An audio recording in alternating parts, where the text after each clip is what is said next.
Ramadan Online. Stay connected to the East London Mosque. Assalamu alaikum wa rahmatullah. Dear brothers and sisters, the last 12 months truly has been a difficult time for ourselves, our community and the world at large.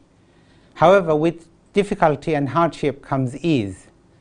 And alhamdulillah, unlike last Ramadan, this Ramadan, the East London Mosque, like many other mosques across the country, will be open so that we can perform our salah and stay connected with the mosque. This is truly a great blessing from Allah subhanahu wa ta'ala. Ramadan is the blessed month of the year, and we will be able to observe this month and stay connected with our mosque. Ramadan is the month when the Qur'an was revealed, and Ramadan is the month when we can get rid of our sins by doing good deeds, giving charity and looking after our community. And inshallah, this Ramadan we will have the opportunity of doing all of that, as well as observing our fasting. Although the masjid will only be open for doing our prayers, East London Mosque, as part of its digital campaign, has prepared a month-long program for the whole community and the family. Today, I'm really pleased, alhamdulillah, we are launching that set of program. There will be something for everyone. There will be something for the children, something for the women, something for the men, and something for the whole community. So I'm requesting that you tune to the East London Mosque webpage, the Twitter, the YouTube pages, and our social media platform to benefit from this month-long program. Please stay connected. Check out our social media for update. I would like to say Ramadan Kareem to you, to our community, and beyond from the East London Mosque. May Allah bless us and make it a worthwhile time for us all in this world. Jazakallah khair. Assalamu alaikum wa rahmatullah. Ramadan Online. Stay connected to the East London Mosque. East London Mosque and London Muslim Centre would love to say thank you to the following businesses and charities for sponsoring our Ramadan Online 2021 programme: Islamic Relief, Muntada Aid, Global Relief Trust, Penny Appeal, Muslim Aid, Human Relief Foundation, Muslim Burial Fund, Irani Taylor Solicitors, City Realtor, AWMA Architecture.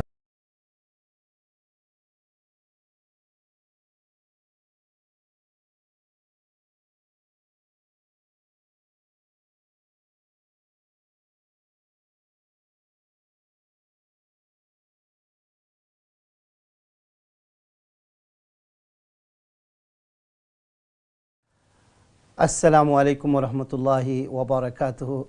Brothers and sisters, wherever you're watching from, welcome to the Ramadan Online with the East London Mosque. This is the drive time.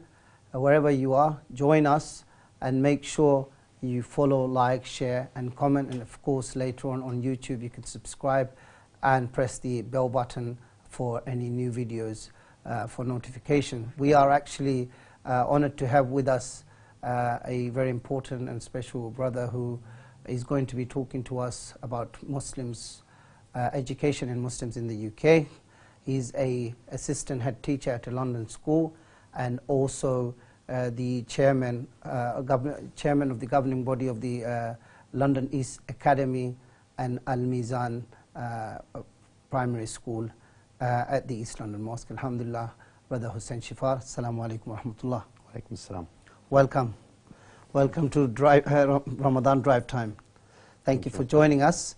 Muslims and education in the UK. Now, in recent times, we've had a lot of, if you like, a lot of noise being made about, the role of education, the role of Muslims, and lots of pull and push that happens. However, I think as citizens, first and foremost, and then as Muslims, we also have a responsibility towards the education that is being carried out and provided here in the UK.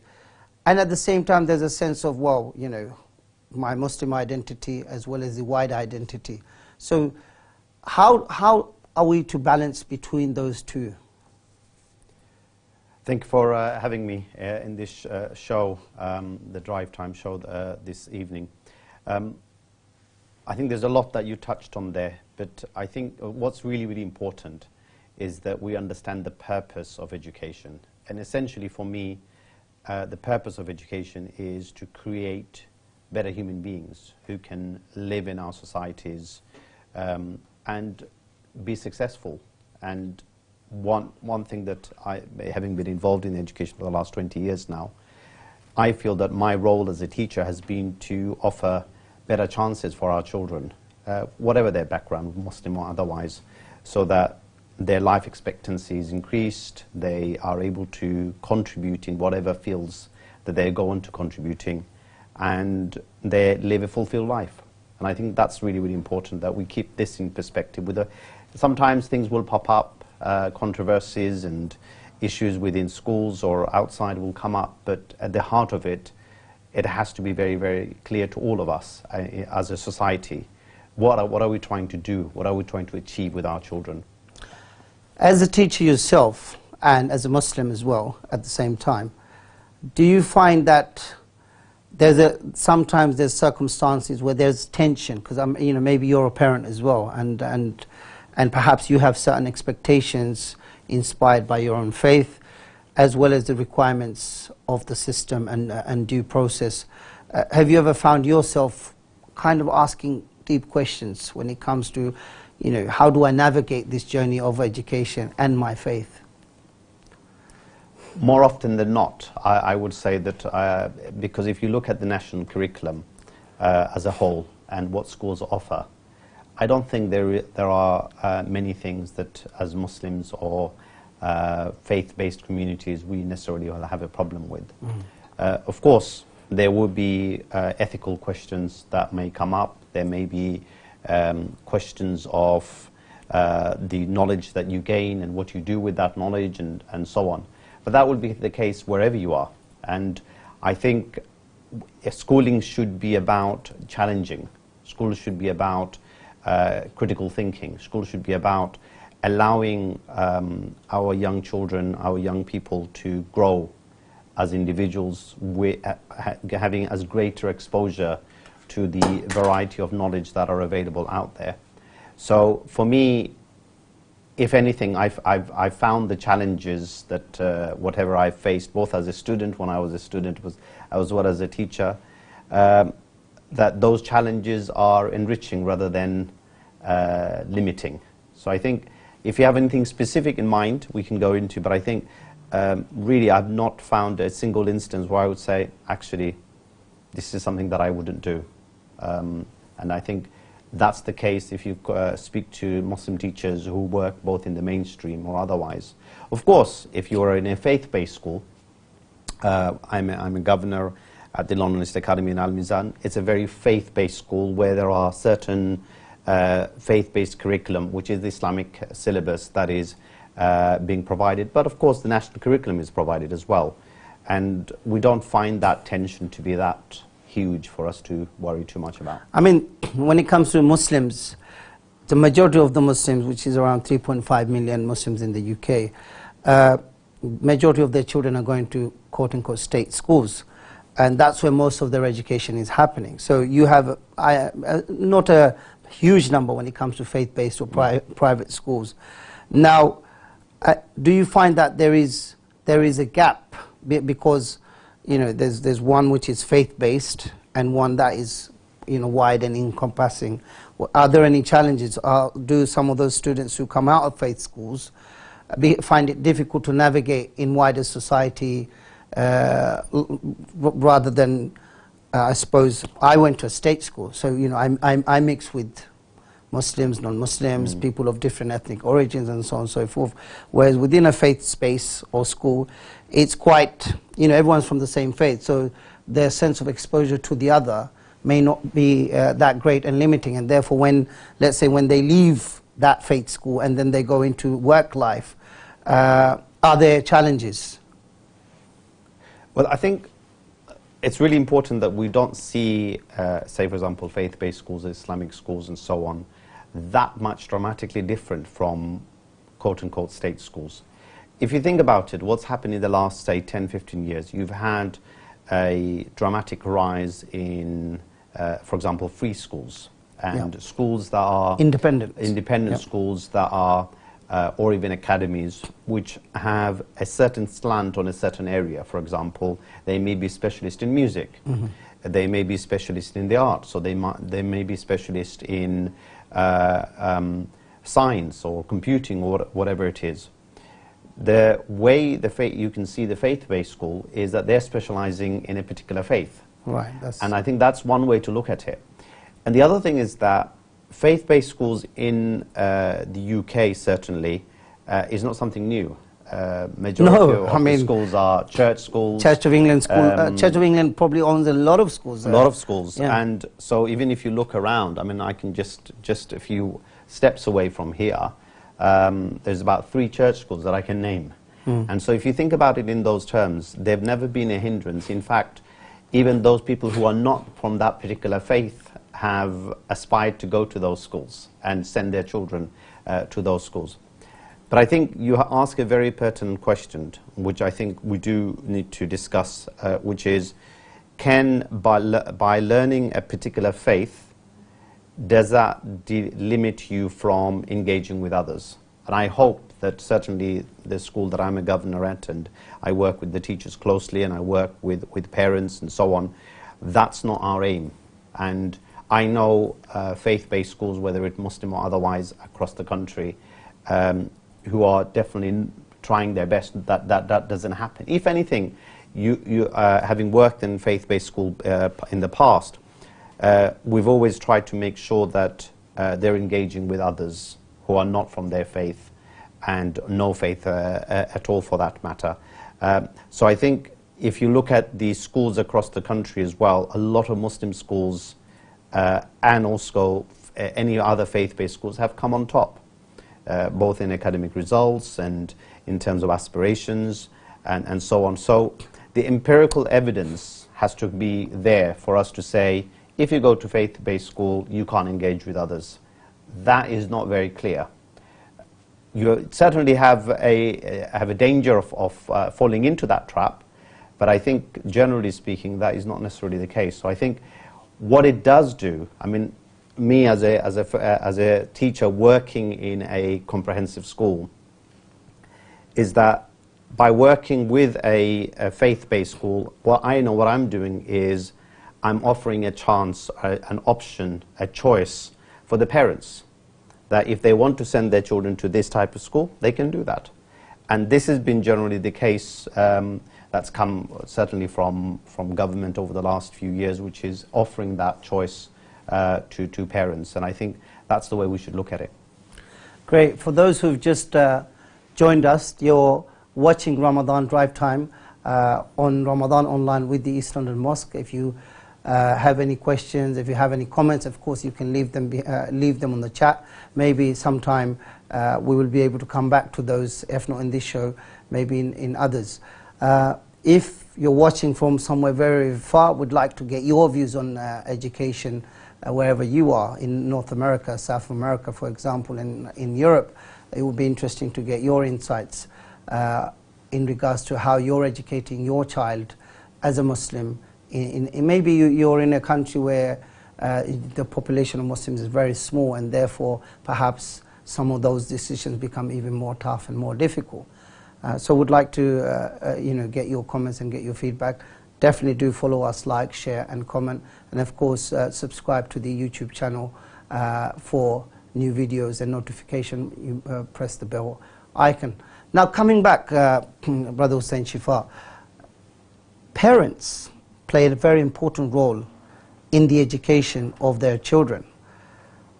However, expectation of parents towards the education system for a Muslim, perhaps, it seems like we want a lot from the education system, but are we giving enough to it?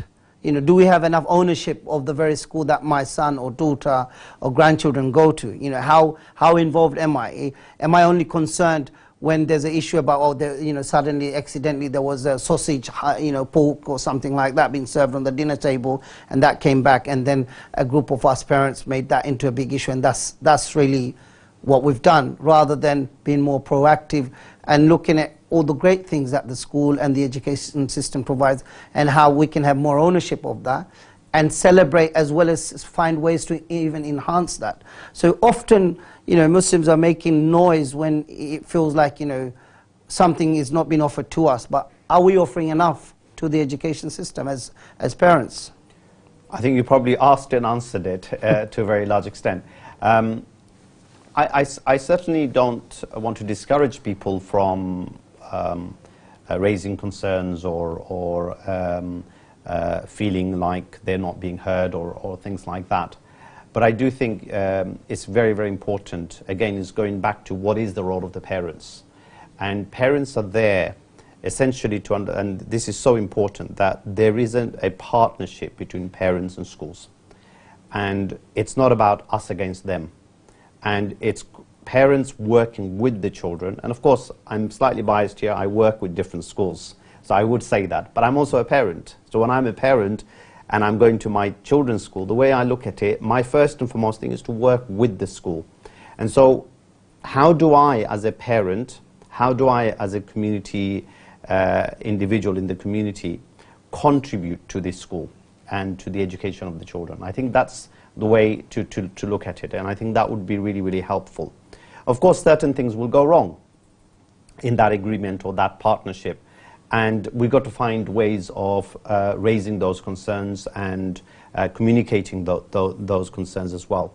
But I think one thing I would definitely encourage parents is to contribute in different areas of the school. Try to find ways of engaging with your, first and foremost, with your child's class teacher or subject teachers in the secondary school or whatever the case may be. And finding ways of engaging, and so that as a Muslim community, we're not always seen as those who are against. Because obviously the media plays a role. And every time, perhaps if you look at the way the media plays it, it seems like Muslim parents are always against something. So you mentioned about the sausage, or it could be about the cartoon protest, for example. Or it could be about any other issues.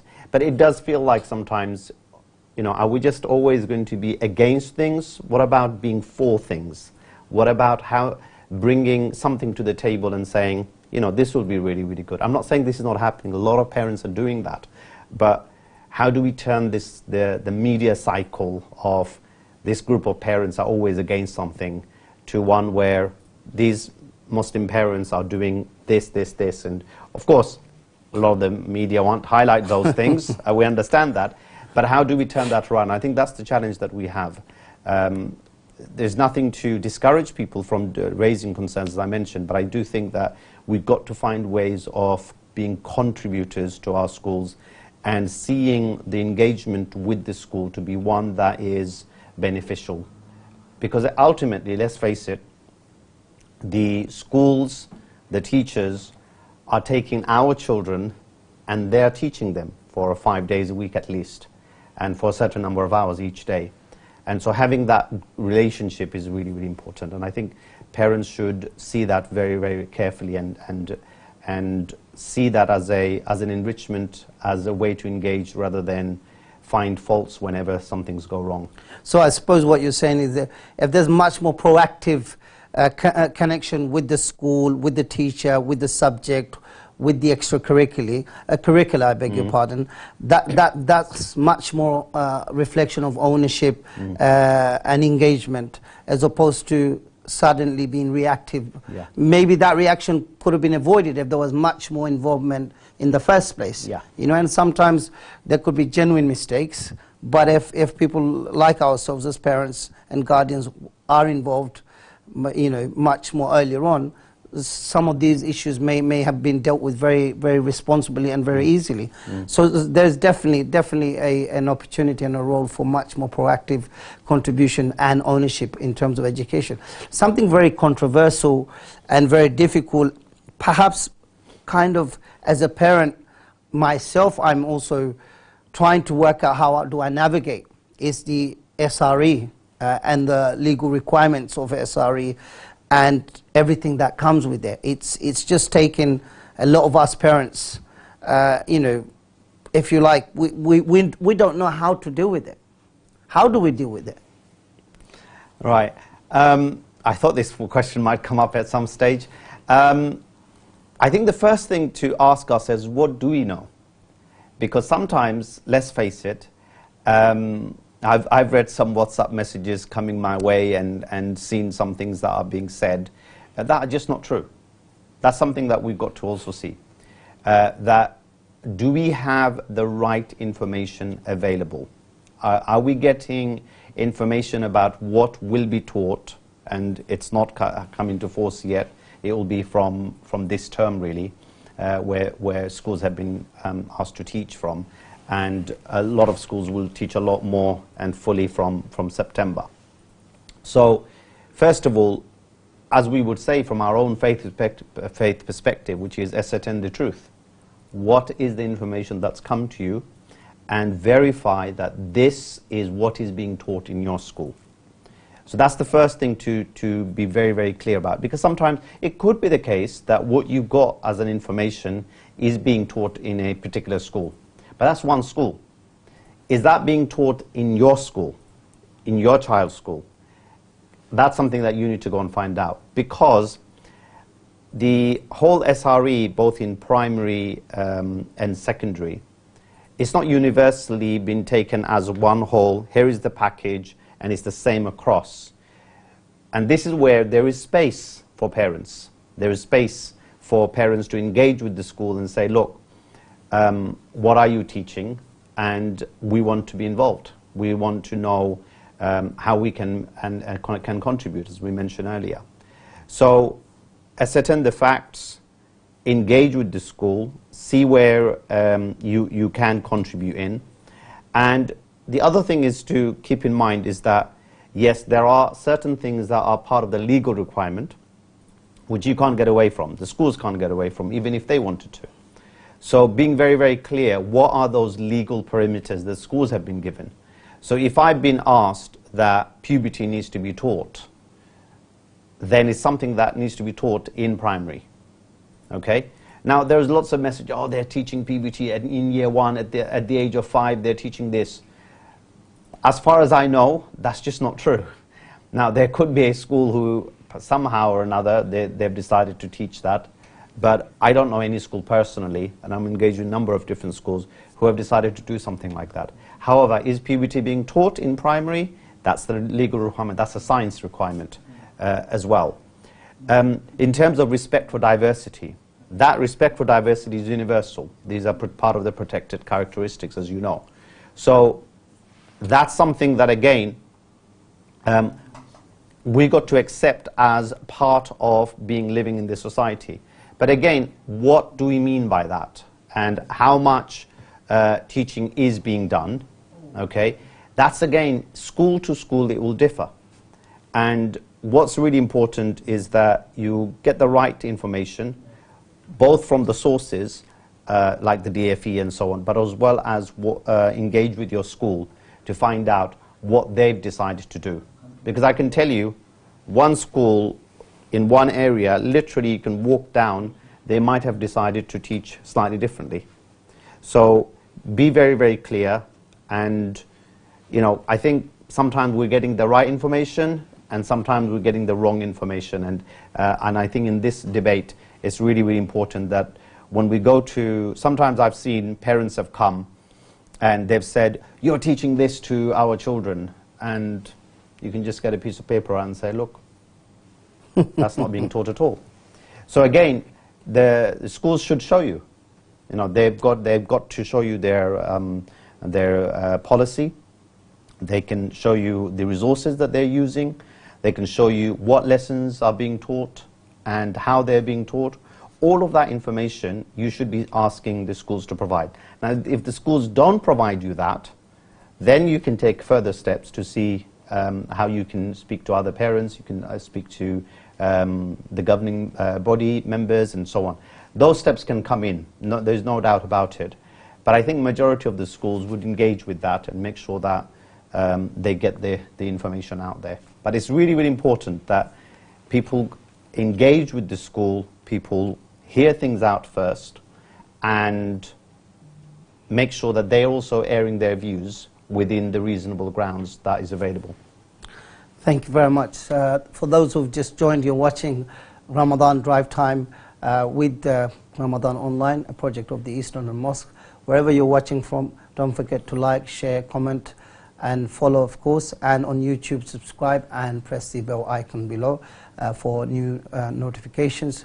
We are talking about educating Muslims in the UK. We have with us Brother Muhammad Hussain Shefaar, who is an assistant head teacher at a London school, and he's also the chairman of the governing body of London East Academy and Mizan Primary School at the East London Mosque. We are kind of coming towards the end of the discussion. As a teacher and as a parent, for those who are watching from all over the world, who may not necessarily be, having an education system and set up as it is here in Britain, what would be a few pieces of advice for a parent who's just, I suppose, about to send their child, let's say, to maybe a primary school or a secondary school? What should be their attitude and approach when it comes to sending them to school? Because often I'd be thinking, I want to make sure they go to the best school because I want them to have the best results. How long have we got? I think it's $1 million question, really, but it's very, very important, first and foremost, that we don't send our children to schools and think our job is done. Actually, by sending our children to schools, that's a next stage in our job. Think of it as a promotion. You've just been promoted now. You've got more work to do. So secondary school would be a higher promotion? A higher promotion, yeah, and then keep going like that, and rightly so, because you will find that when they reach the teenage period, for example, yes, there will be a higher form of responsibility and navigating your way around. So what's really, really important, whatever type of schools that you send, whether it be an Islamic school or whether it be a non-faith-based school or comprehensive school, whatever it is, your job begins at birth and it doesn't stop when you send them to schools.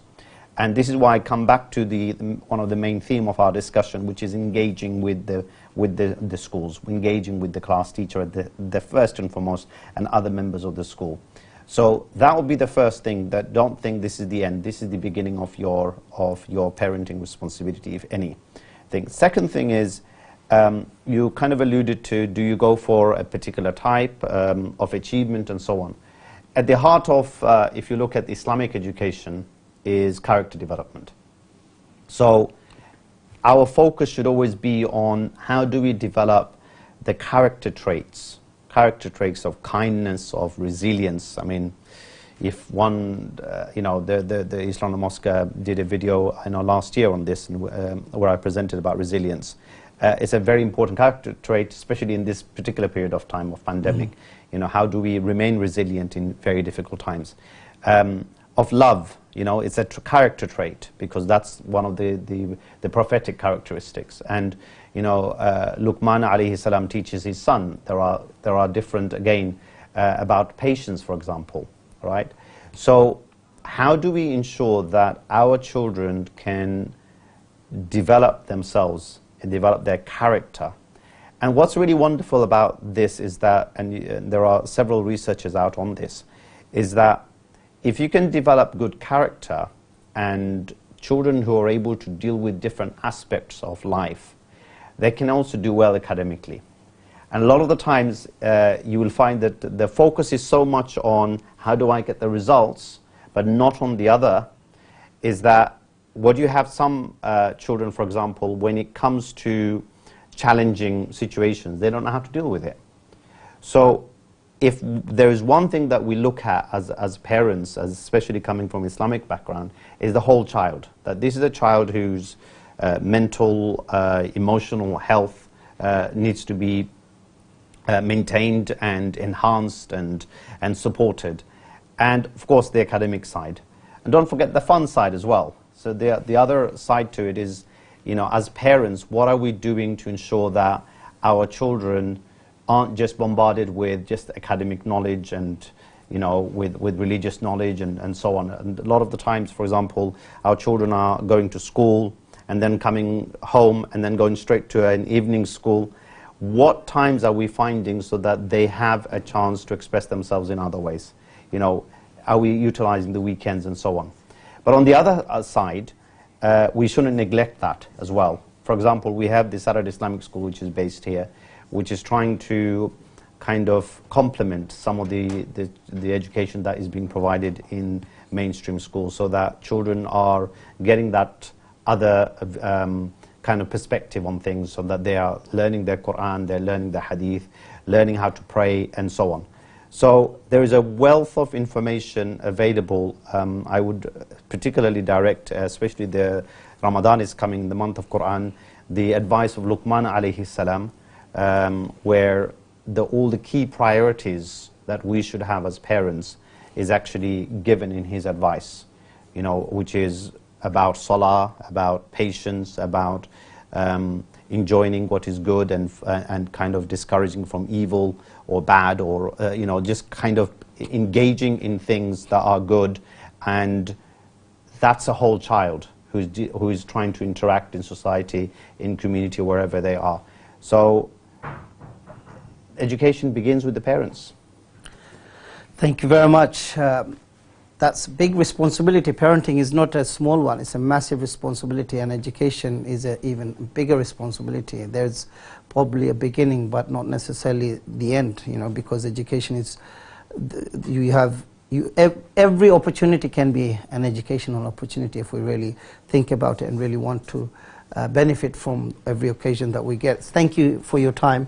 I'm sorry we didn't have enough time to perhaps discuss a bit more. I hope our viewers have benefited and definitely will benefit from all the other shows that we will have.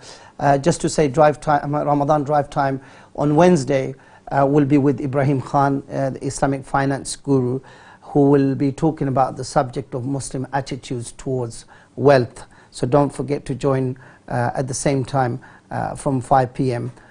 With Ibrahim Khan, Islamic finance guru, on Muslim attitude towards wealth. And please make sure you follow, like, share, comment, and of course subscribe to the YouTube channel. And if you're waiting to find out when Tarāwīh starts, you will get the information very soon, not necessarily from me. Until next time, stay well. Ramadan Mubarak, Ramadan Kareem. Assalamu alaikum wa rahmatullahi wa barakatuhu. Ramadan Online. Stay connected to the East London Mosque. East London Mosque and London Muslim Centre would love to say thank you to the following businesses and charities for sponsoring our Ramadan Online 2021 programme: Islamic Relief, Muntad Aid, Global Relief Trust, Penny Appeal, Muslim Aid, Human Relief Foundation, Muslim Burial Fund, Irani Taylor Solicitors, City Realtor, AWMA Architecture.